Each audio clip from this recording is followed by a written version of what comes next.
ಜಿಬಿಎಸ್ಗೆ ಕರ್ನಾಟಕದ ಮೊದಲ ವ್ಯಕ್ತಿ ಸಾವು.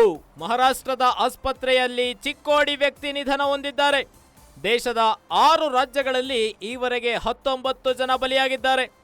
ಜಿಬಿಎಸ್ ಗುಯಿಲಿನ್ ಬರ್ರೆ ಸಿಂಡ್ರೋಮ್ ಎಂಬ ನರಸಂಬಂಧಿ ಕಾಯಿಲೆಯಿಂದ ಮೃತಪಟ್ಟಿದ್ದಾರೆ. ದೋನೇವಾಡಿ ಗ್ರಾಮದ ಯತಿಲ್ ಬಾಳಗೊಂಡ ಪಾಟೀಲ್ ಮೃತ ವೃದ್ಧರಾಗಿದ್ದಾರೆ. ಬೆಳಗಾವಿ ಜಿಲ್ಲೆ ನಿಪ್ಪಾಣಿ ತಾಲೂಕಿನ ದೋನೇವಾಡಿ ಗ್ರಾಮ. ಈ ಕಾಯಿಲೆಗೆ ರಾಜ್ಯದವರು ಬಲಿಯಾದ ಮೊದಲ ಪ್ರಕರಣ. ಕೊಲ್ಲಾಪುರದ ತ್ರಪತಿ ಪ್ರಿಮಿಲೆ ರಾಜೆ ಆಸ್ಪತ್ರೆಯಲ್ಲಿ ಚಿಕಿತ್ಸೆ ಪಡೆಯುತ್ತಿದ್ದ ವೃದ್ಧ ಯತಿಲ್ ಕಳೆದ 8 ದಿನಗಳಿಂದ ಚಿಕಿತ್ಸೆ ಪಡೆಯುತ್ತಿದ್ದ ವ್ಯಕ್ತಿ ಚಿಕಿತ್ಸೆ ಫಲಕಾರಿಯಾಗದೆ ಶನಿವಾರ ಮೃತಪಟ್ಟಿದ್ದಾರೆ. ಜಿಬಿಎಸ್ ಗುಯಿಲಿನ್ ಬರ್ರೆ ಸಿಂಡ್ರೋಮ್ ಎಂಬ ನರಸಂಬಂಧಿ ಕಾಯಿಲೆಯಿಂದ ರಾಜ್ಯದ ಮೊದಲ ವ್ಯಕ್ತಿ ಸಾವಾಗಿದೆ. ಮಹಾರಾಷ್ಟ್ರದ ಆಸ್ಪತ್ರೆಯಲ್ಲಿ ಚಿಕ್ಕೋಡಿಯ ವ್ಯಕ್ತಿ ನಿಧನ ಹೊಂದಿದ್ದಾರೆ.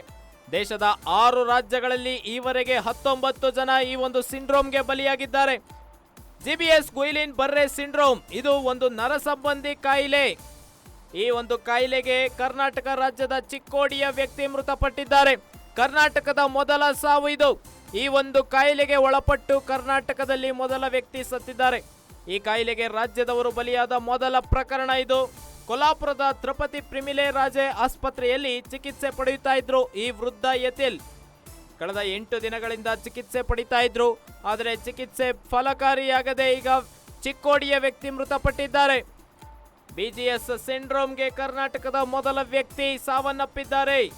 ದೇಶದ 6 ರಾಜ್ಯಗಳಲ್ಲಿ ಈವರೆಗೆ 19 ಜನ ಈ ಒಂದು ಸಿಂಡ್ರೋಮ್ಗೆ ಬಲಿಯಾಗಿದ್ದಾರೆ.